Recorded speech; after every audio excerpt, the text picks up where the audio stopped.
भक्तगणों, आज आपको वाल्मीकि रामायण अरण्य कांड में रावण का मारिच से श्री राम के अपराध बताकर उनकी पत्नी सीता के अपहरण में सहायता के लिए कहना, यह कथा आपको वाल्मीकि रामायण सुनाऊंगा। भक्तगणों, आप इस चैनल को लाइक करें, सब्सक्राइब जरूर करें।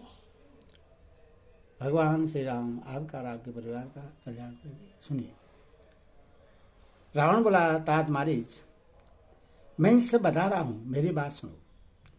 इस समय मैं बहुत दुखी हूं और इस दुख की अवस्था में तुम ही मुझे सबसे बढ़कर सहारा देने वाले हो।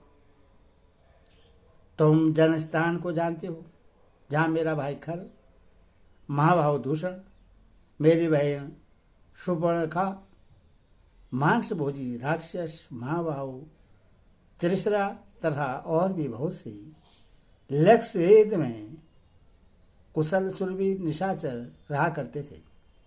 वे सभी राक्षस मेरी आज्ञा से वहां घर बनाकर रहते थे और उस विशाल वन में जो धर्माचरण करने वाले मुनि थे उन्हें सताया करते थे।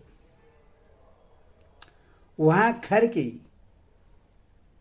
मन का अनुसरण करने वाले तथा युद्ध विषय उत्साह से संपन्न 14,000 शूरवीर राक्षस रहते थे, जो भयंकर कर्म करने वाले थे।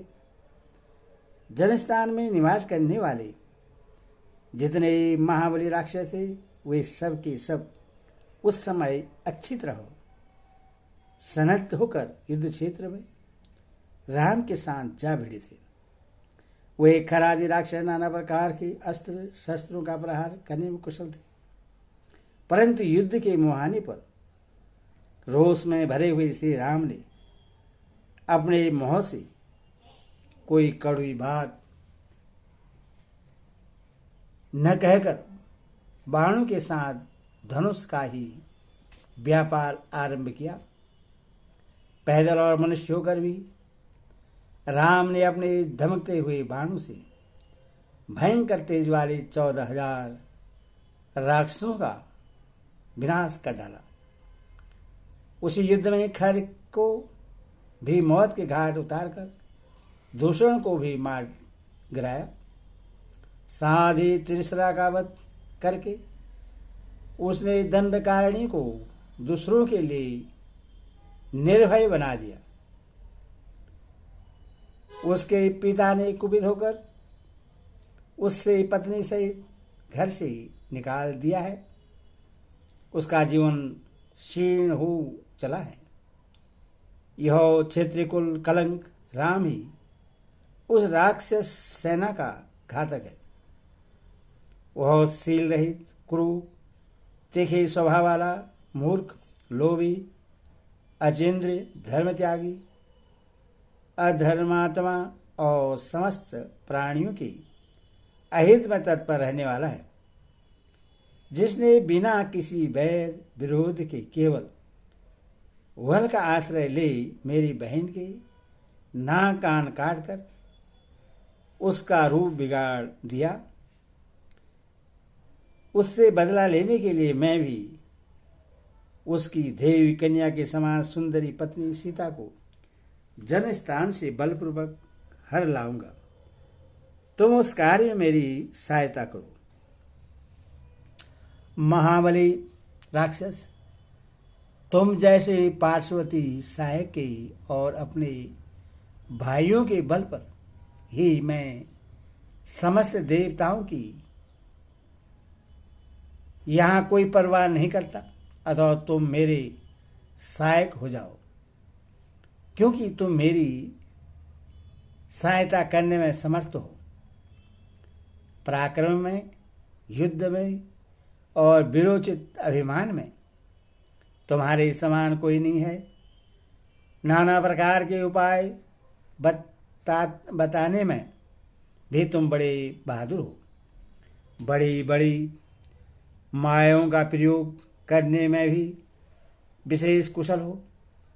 निशाचर, इसीलिए मैं तुम्हारे पास आया हूं।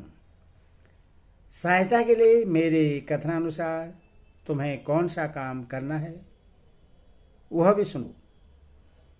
तुम सोने के बने हुए मृग जैसा रूप धारण करके रजतमय बिंदुओं से युक्त चित्त कवरे हो जाओ और राम के आश्रम में सीता के सामने विचरो।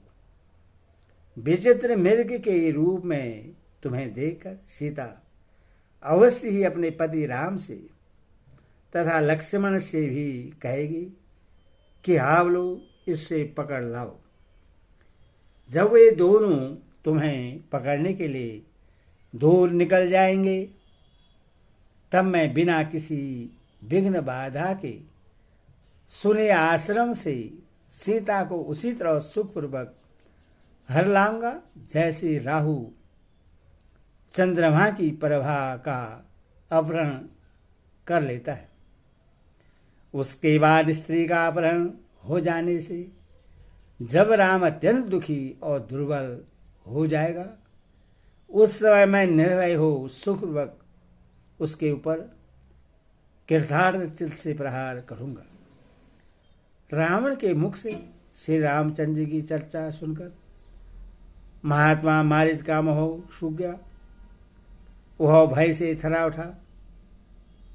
वह अवलक नेत्रों से देखता हुआ अपने सूखे होठों को चाटने लगा। उससे इतना दुख हुआ कि वह मुर्दा सा दिखाई देने लगा। उसी अवस्था में उसने रावण की ओर देखा। उससे महान वन में श्री रामचंद्र जी के पराक्रम का ज्ञान हो चुका था। इसीलिए वह मन ही मन अत्यंत भयभीत और दुखी हो गया और हाथ जोड़कर रावण से यथार्थ वचन बोला। उसकी वह बात रावण की तथा अपने लिए भी हितकर थी। इस प्रकार वाल्मीकि निर्मित आर्ष रामायण आदि काव्य के अरण्य कांड में 36वां सर्ग पूरा हुआ। अगली कथा अगले वीडियो में भक्त को आप सुनाऊंगा। बोलो सियावर रामचंद्र की जय।